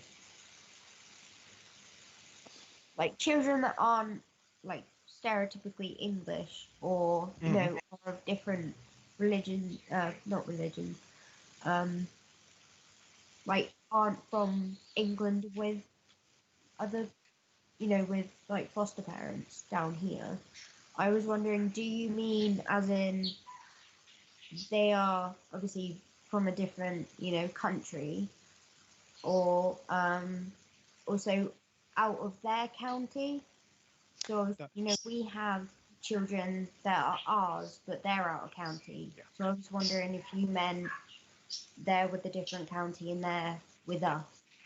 Absolutely. Just as we'll have a number of children who say are living in Bournemouth or Yeovil or Salisbury, equally those foster carers in Dorset that are run by independent fostering agencies will have children from Somerset, Hampshire, Wiltshire, probably further afield as well. But it's what I'm talking about is children who are the responsibility of other local authorities And it's just that crazy situation where we have to place some children outside of Dorset, and then there's other local authorities placing their children outside of their boundaries in Dorset. So it's a bit of a mixed up, muddled up marketplace, really. And yeah, what the whole point of the strategy is, we need to make sure we've got enough places in Dorset for Dorset children. Okay, CJ. Councillor Jones, Stella. Yeah, 2 points. First one was what you related to, the 16-year-olds onwards and accommodation. We have a duty of care up to 25, and yet we don't seem to have any figures of what happens after 21. We've even got some who don't stay in care until over 18. It'd be nice to have more details about what are we doing for these people and how we follow up to the age of 25. So can I leave you with that to give me an answer later, maybe? But I'm really concerned. The whole strategy is what we want to do is to stop children being in care for very long or even going into care at all. And that relies on 3 plans: the Strengthening Services Plan, the Children and Young People's Plan, and the Corporate Parenting Strategy. Now, how are these going to be? These are, if our targets are going to be met, these have got to work well. How are they going to be monitored? Who's going to scrutinise them? Will they be coming back to this committee or where? Because we need to keep an eye on all these 3, otherwise we're not going to get any achievements. Thank you, Stella. Andrew Kirby. Can I have some answers, maybe? Oh, sorry, Stella. I think Teresa is ready to give you some answers there. Do you want to go to Director Levy and then I'll come back in? Yes, certainly. Teresa. Thank you very much. Yeah, absolutely. So Stella, you're absolutely right. These are huge developments. They are pivotal to our wellbeing outcomes for our looked after children. So we will be expecting to bring them both to scrutiny committees on a regular basis around the delivery and the outcomes of. Absolutely regularly here. If you look at the kind of detail that's in Stuart's report, and you're right, of course, we could bring much more detail, and we must now look at those 16 to 25s and bring a kind of separate piece around young people's outcomes. But in terms of our sufficiency plan, how many places we've got for how many children in the right places, we should regularly bring it here, and we should also bring it to scrutiny and potentially Health and Wellbeing Board in terms of that wider piece around housing and future stability for those young people. Because, I agree with both of you, there's no way any one of us would want to see any 16-year-olds in anything other than, family life, family care, and some sort of, real meaningful care. And we all know up to 18, it's still highly questionable. Those are the legal frameworks we're working within, but doesn't mean that they're our ambition. So yes, thank both you. Places, I think, Councillor Jones. Thank you, Matthew. Matt, you wanted to speak? Thank you. I just wanted to add as well that as part of our forward plan, there is obviously our annual review for care leavers that will be shared with the board moving forward, and certainly updates around corporate parenting strategy. That's something that will be done at every formal meeting moving forward. So hopefully that offers some reassurance that the board will have oversight. Okay, thank you. Thank you. Any other questions for Stuart? Can't see anything there, so I'm going to assume not, and hope that we can slow. Oi, Chair. Oh, sorry, Andrew. It's all right, Chair. I still love you. Just going back to, I think it's a point that I raised before, and it's one of my great frustrations is that we have a real lack of foster carers in Dorset, and that's reflected in the figures. And now, when I speak to people and I say, well, why are you not a foster carer? 90% of them turn around and say it's because we don't have the space. We in this council have the ability to change that, and that can be reflected in our housing policies. And that's come to me, and it's come to my committee, but yet that's not reflected in the in the item here. So why not? Who wants to answer that? That's a can of worms, isn't it? Well, it's something that we've mooted and we've talked about with colleagues in the past, because it's absolutely right where there's a new estate being built, and it's actually something that we've dealt with in Building Better Lives when we've been looking at some of those developments about whether or not some of the housing could be made available for foster carers to enable them to move into that accommodation. But we're also talking to our colleagues about the Dorset plan. So starting really to look at that long-term plan for populations, housing need, and all the rest of it. So obviously some of it that is large scale population stuff. It's about where new schools will be and things like that.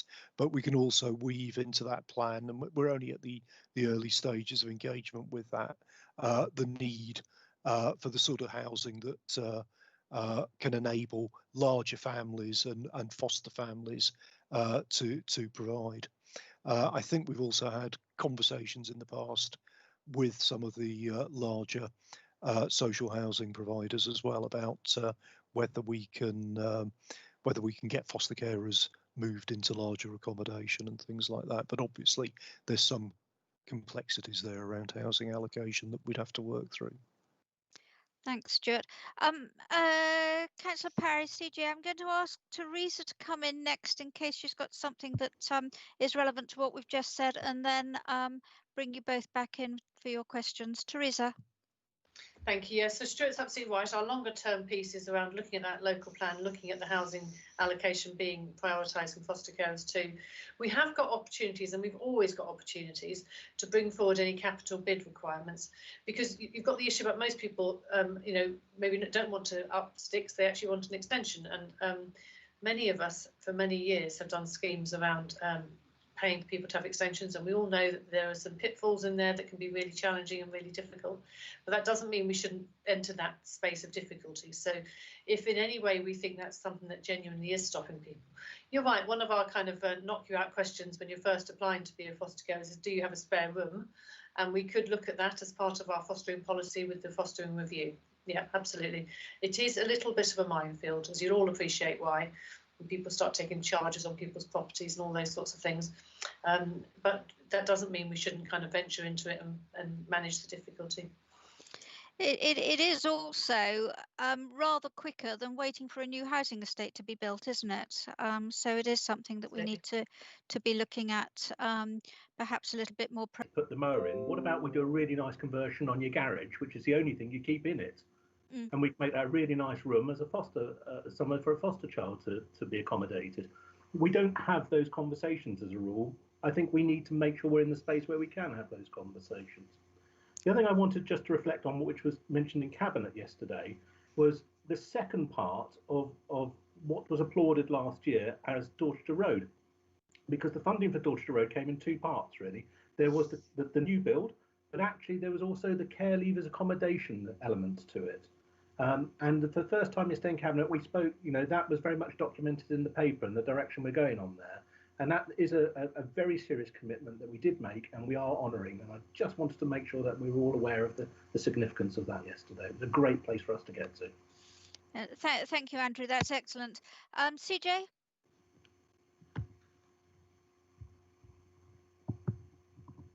I was just wondering is also, because obviously, you know, some people, as they said, like they might not have the space, but also I was wondering if some people might not believe they'd be allowed to, like of the situations they may, like if they're young or, you know, they're not earning as much as money as, you know, you'd expect, so they may think, oh, I can't be a foster carer because of this. Yeah, so no, you're absolutely right. And a lot of what we do with our fostering recruitment and our advertising is just to do the myth busting. So obviously we will, you know, in our imagery, we'll show diverse families, single parents, same-sex couples, things like that. So, you know, we really want to get the message across that all sorts of people can care for children at all sorts of ages. And I think the other thing that we do is that we make sure that when people express an interest, we don't ask lots of questions right at the start. We ask 2 or 3 key questions, But if you phoned up and said, I'm interested in being a foster carer, and then somebody asked you detailed questions for half an hour, you might think, well, this is just the start. Is it always going to be like this? So just get some key questions, make sure they've got the basics there. You know, they're not an axe murderer, they've got a spare room, things like that. And then you can go into the detailed conversations and explore about actually what sort of contribution they can make and how they could offer a home to children. Yeah. Thank you. CJ, I want to move on to Sarah Jane because then I'd like to move on to the next the next agenda item, if that's okay. Sarah Jane. Thank you, Chair, and thank you, CJ. You gave me a fabulous opportunity there to give a big shout out to our fostering campaign, which is currently ongoing at the moment. So we're really reaching out to extend our fostering family, as you know, and all of the things that Stuart's just talked about should be in that campaign. And I'd just really encourage us all to check it out on social media, share it as you can, and just get involved. And particularly for members, we really want you to be involved. So just keep an eye out for it. But thank you to CJ. You set me up really nicely there. That was great. Thank you. Great double act. Thank you. Sorry, I forgot Councillor Lugg. Sorry, Kathy. Of course you can speak. Thank you. I think as councillors, it's down to us to make sure that the local plan includes this provision for our young people. I'm quite interested in us having a more robust conversation with housing associations because I'm aware that there are a number of families who are fostering family members who that family member is having to sleep on a sofa, and this can go on for 18 months, 2 years, and they're still no further into being rehoused. So I think a conversation with them is imminent. Great, thank you very much for that. Right, where are we on this list now, apart from way over time? Are we on item 8, Matt? Thank you, Sarah Jane. Do you want to introduce it, or are you okay for Well, me Matt, to? I think you can just go ahead, and I'm confident that Matt will be able to bring agenda 8 and 9 together, really, to give you a good overview of where we're at. So that's great. Thank you. If you'd like to do that, Matt, that's terrific. Thank you. Thank you. Just bear with me. I would like to share my screen, and the next item which we'll be bringing up is the corporate parenting strategy. Thank but you. before, well, if you just bear with me while I bring it up, and it's should work perfectly. Can everybody see that? Councillor Willer, can you see that? Yes, I can. Perfect. That's Thank lovely. you. This strategy was created and co-produced with our, with participation people, with children and care councils, and I'm just really proud of it, and it's something that I would like to bring and focus on key elements of our ambitions for our children in each of the formal meetings moving forward, just so that the corporate parenting board members are really sighted on progress that's being made, any areas that we really need to drill down into to improve and focus on, so that we achieve our objectives, basically. There will obviously be a period later in the year where we look to review it, and I'm really looking forward to getting our children in care and care leavers, Hannah and CJ, for example, and others to really look at how we can develop and refine this moving forward. So today, I know that we're all aware of our 6 priorities and ambitions for our children. As parents, as corporate parents for them, but I thought today, just in terms of time, we'd really focus in on 3 of them, and obviously we'll look at others moving forward. So the first one I wanted to really discuss with everyone is point 1, and for me this isn't just about point 1, just so you can see, is increasing opportunities to hear the voice of children, and I've heard that and young people, and I've heard that through our corporate parenting board today, and I've heard it in other meetings. But it's more than just having these children care councils, for example. I'm really glad to see CJ and Hannah attending today and looking at how we can get other young people involved, and how we then get that into our informal meetings and how we co-produce informal corporate parenting board meetings moving forward. So there's a lot of interesting stuff that's going to be taking place moving forward. I think we are in a good place, and there's a bit more work to be done there. We also have, I know our councillors and other DC staff, Dorset Council staff, attending activity days. I know that we're a little bit hampered with the current pandemic, but it's really good to see that drive where we want to get involved and get to know our children, that are in our care. And for me, we're really starting to see that now, considering the challenging year that we've had, and I'm really, proud to be working with CJ Hannah and others in various councils to improve that. I think what we have got coming up, I know that we've got coming up, is our annual survey, which should be really, really good. It's obviously we had a session yesterday evening about it, and we're encouraging everyone really to get as wide a response as possible. It's a really good thing to get our Dorset Council Children's Annual Survey back, because it's learning for us and how we can improve moving forward. So watch this space, and we should be having that come through quite shortly. The next one that I really wanted to focus on today is just to follow on really from what we've heard from Miriam, and it's really about children in care and their mental health and well-being, and how we improve access to it. Now, there's a number of positive things. I know that the board are well started on some of the challenges we have, and there's clear plans that we've heard from Miriam, for example, on how we can improve our strength and difficulties questionnaire data, and how we get that out to our staff, for example, and our young people to really improve things for them.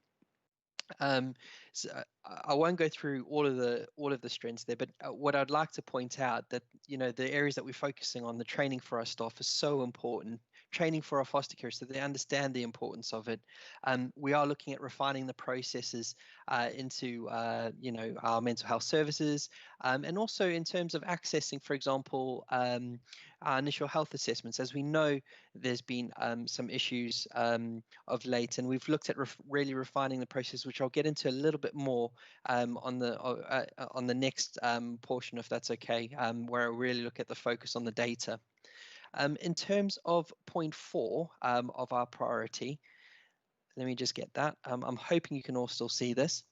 And this, to me, I'm really passionate about, the stability of accommodation, and really looking at all options in terms of our permanence. And something that was alluded to earlier, permanence isn't just about a physical location. There's the legal sense of permanence, the emotional sense of permanence, that all filter into making absolutely the experience of our young people the best it can be. There's a lot of work going on at the moment in terms of training for our staff, for example, around permanency planning. We're also working with transitions into adulthood to improve, our joint housing protocol, as you can see there. The new harbour project that, the board is well started on, and will continue to have oversight of that moving forward. All really important stuff, that the permanence panel that I've referenced previously, really important, fortnightly meetings where we absolutely know our children, know their plans, and, where appropriate, we're looking at reunification, to parents or someone with PR, really nailing down into the long-term fostering, if that's an option, really robustly looking at, should this be a special guardianship situation,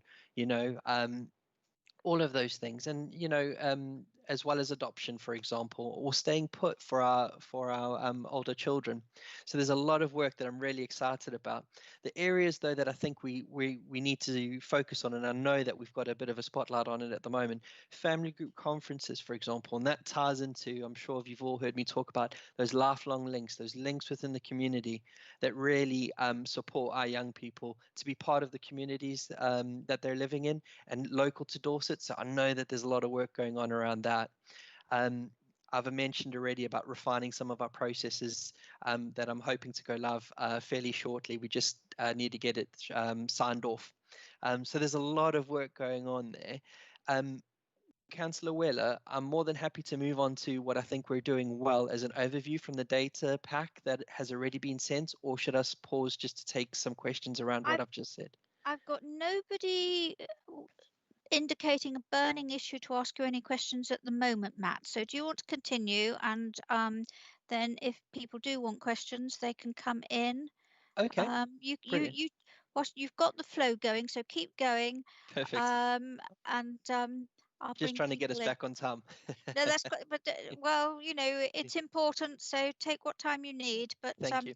I'll keep a check on the chat. Thank you very much. No worries.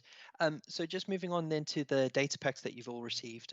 What I'm trying to do in our formal meetings, or even in our informal meetings, is really focusing in on, you know, what we're doing well, or what I think that we're doing well, so that you're started on that, but also some of the areas that we need to have a bit more scrutiny on. So today, just to carry on with the permanence theme, I think what we're doing really well in Dorset, and where we continue to strengthen it, is our permanence. You know, in November we had 88 of our children in our care for 4 months or more having permanence plans. There's a lot of things that we're doing now in terms of dip sampling and auditing to really make sure that children that once they're in our care, their permanence plans are being progressed. And I'm hoping to see the impacts of that in our next corporate parenting board. A lot of work's gone into that. We've also looked to upskill our staff. So we've got training that's being done specifically around the different pathways that we have to achieve permanence for our children, which again has started and will continue over the coming weeks. So really exciting times. It's really been quite good. One of the benefits of, I guess, the pandemic is that we're using digital technology better, so we are reaching a wider audience, which is great. In terms of what we're doing with our staff as well, that absolutely the message has landed, you know, that permanence is key for our children in care, and we need to be ambitious and work hard to ensure that there's no lack or drift, and recording our decision making around permanence. In terms of the panel, I've alluded to that earlier. We have a fortnightly panel as well, which is a really good opportunity for not only us as a management group, but also other parts of the organization. So, for example, virtual schools attend. We've also got our child and care psychologists that attend to really have scrutiny and oversight of some of the plans that are being presented to our children, for our children in care. For example, looking at cohorts of children that are in residential, or children that have only recently come into our care, to absolutely make sure we're tracking that through. We've also had some improvements in terms of our QAROs, previously known as IROs, and their oversight and scrutiny of the plans, which is good to see as a critical friend element. In terms of the positives, you know, in the data pack, you'll see that our approval for special guardianship orders, again, is increasing, which is a good trajectory. And also we saw, it is a good trajectory, and we're working well with Aspire currently. We've also developed and refined our flowchart, so just to improve the process and make sure that our newcomers into Dorset, you know, we've got a number of new staff, which is a really good thing for us as an organisation to have permanent members of staff, are well started and have up-to-date information as to our processes. Just moving on then, and it's a little bit of a jump, but it ties in with the themes that we've seen today. In terms of our care leavers, and it's a shame Simon isn't here today, but a lot of work has gone into how we keep in touch with our care leavers. You know, in November it was at 95%, and we are absolutely aware of the children that haven't wanted to access that, and we're logging the decision making around that. It's not that we continue, to try to stay in contact with them. Some of the areas that I think we need to be aware of, and there's a lot of work going in to improve. We've all heard about and seen and been cited on the initial health assessments. A lot of work has gone in to absolutely change the position we're in. So, for example, we've streamlined processes during the pandemic to make sure that we're getting the consents in on time, so that we're not delaying the initial health assessment for our children in care. And I'm hoping to see the benefits of that in the coming months as the reports start coming through. We've held workshops with our staff to absolutely make sure that newcomers and even those that have been around a while are absolutely aware of the importance of initial health assessments and the timeliness of them, and the processes that are needed to make sure that they're done in a timely way. We've also introduced and refined our escalation process. So when things are going astray within 48 hours, I'm aware of that, and then feeding that through to make sure that we're back on track. The other thing that I'm quite proud of, and we're just test piloting at the moment, is our notification process and really streamlining that. So as soon as a child is coming into our care, we're aware of it on the day, and that's being done behind the scenes with our Mosaic colleagues. In terms of something that we need to be focused on as well is our pathway plans for our 16 plus children. In November, sadly, they were sitting at 59%. And I know that in reviewing some of those plans, there is a real rich conversation that's going on. However, that's not where we want to be as an organization. And I think with the second team manager now being appointed, I'm hoping to see significant improvement as we move forward. I'm not going to go on again about the strength and difficulties questionnaire. It's something that obviously we're well sighted on, and that's just because of time. That was what I really wanted to focus on, and I'm hoping we found this useful. Does anyone have any questions? I've got something I'd like to ask, but I've got a question from Councillor Ryan Holloway first, please. Sure. Ryan. Thank you, Madam Chair. No, just a couple of quick things. Matt, thanks again for delivering that report. One of the things do agree with you on there. It's just going back to Agenda 8 on the item there is about family conferences. I think you're absolutely right. We really do need to be strengthening that. But I think that is absolutely key. I think for moving forward, because it shows that we are getting we're giving our families as much support as we can as a local authority. And just another obviously quick thing, which I know you did touch on when you were addressing the report. This is jumping now to Agenda 9 about the health assessments about being completed within 20 working days. Yet no, I'm glad that you did touch that, and obviously the data shows that we do need to improve on that. I can understand at the moment that because of the pandemic could be delaying that.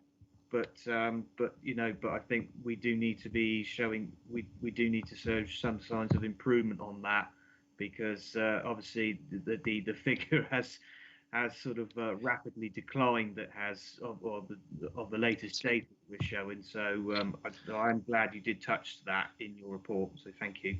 Thank you, Councillor Holloway. Councillor Wheeler, do you mind if I just quickly respond? Sorry. No, please do.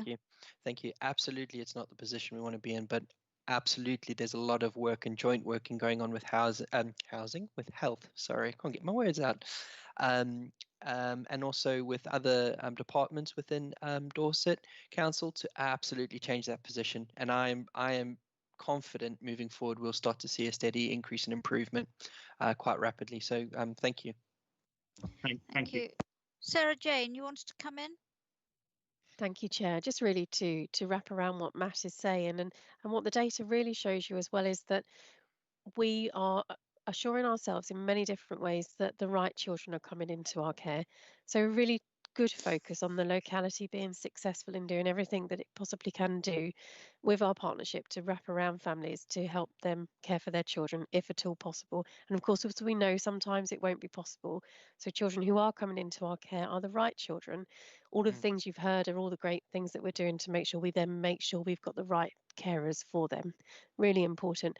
But the focus that Matt's given you as well is the work that we're doing with our children who we're currently caring for to make sure that they get to their right permanence plan at the right time. And we know, and we've talked here before about the fact that we haven't been as quick as we could have been with those plans. So we're really given that focus. So I hope that what you'll see is that data set starting to really bear that out.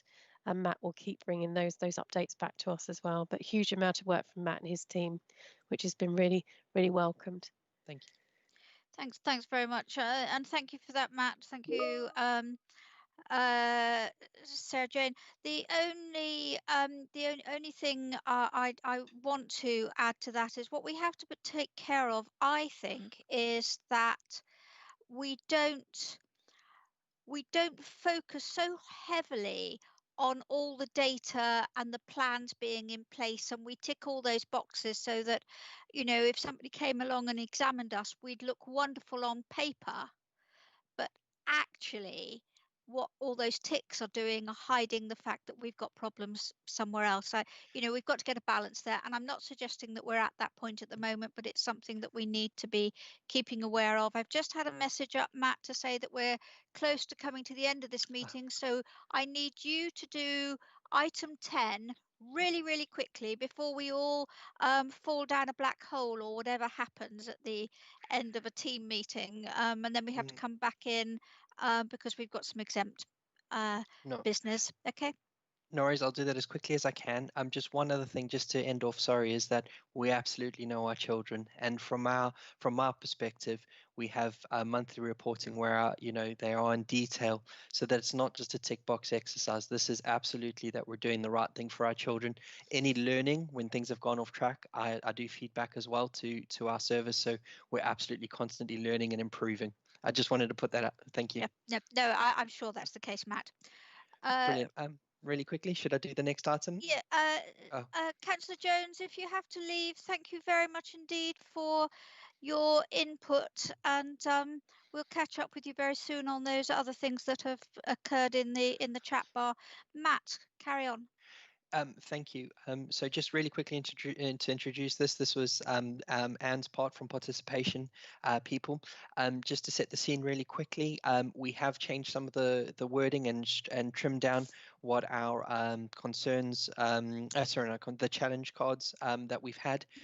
What I would say is moving forward, there's going to be further sessions with our care leavers, children in care, to really just update our challenge cards that we've got so far. So I'm quite happy to share my screen and just because of time, do you want me to just quickly go through them? Would that be helpful? Matt, can I just confirm that's exempt, isn't it? Is that? I was just going to ask. Is that apologies. Yeah. So Chem is just to confirm the date of the next meeting. Sorry, it's Kate Critchell. Apologies. Yes. Kate, I was just going to say exactly the same thing. We need to do item 10, which is the date of the next meeting, and then we close this meeting and go into the exempt part. Matt, so apologies. Okay, no problem. Sure. Sorry, just in terms of the next meeting, the agenda is set for the 1st of March. It's an informal meeting, and yes, absolutely. Thank you. Right. Okay. Kate Critchell, how does this work? Do you shut us down and start us again, or we stop recording? We take item 11, which is to propose that we go into exempt business. Yeah. So once that's proposed and seconded, if you could just kind of formally close the public element of the meeting, Darren Richardson, who is producing us today, he will then shut down the public element, and he will let us know when that is stopped, so that we can then continue in exempt business. Does that make sense? Yes, that makes perfect sense. Kathy, did you need to say something before I do that? I was just going to propose that we go into exempt business. Lovely, thank you very much, and I'll second. Oh, we've got lots and lots of people seconding there. Kate, Councillor Biggs and Councillor Holloway. So if we close that part of the meeting, and if technical support can do that for us, thank you. Just like hold on one moment, just chat amongst yourselves.